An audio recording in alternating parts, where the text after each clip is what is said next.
Prvič, zakon se sprejema v nasprotju z voljo ljudi, zakon je krivičen, nima prave osnove za odločitev, se pravi, vrednotenje je neprimerna osnova, je protievropski, kajti v Evropi so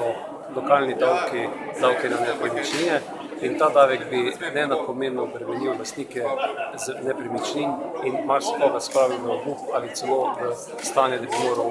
prodajati nepremičnine. Zato je potrebno počakati in v rednem in normalnem postopku vzeti si čas in zakon sprejeti in uveljaviti primernega, pravičnega najprej s 1.1.2015. Ali mislite, da je še kakšna možnost, da lahko opozicija pa tudi ostali še karkoli storite, da bi preprečili sprejetje tega zakona?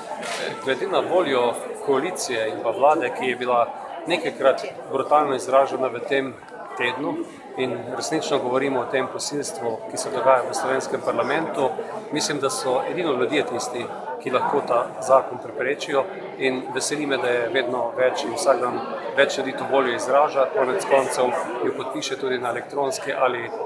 pisni peticiji, predvsem pa v pogovoru med ljudmi, kjer vlada očitno ne upa in to tudi zelo manjka pri njenem vodenju države. To je bilo to, najlepša hvala.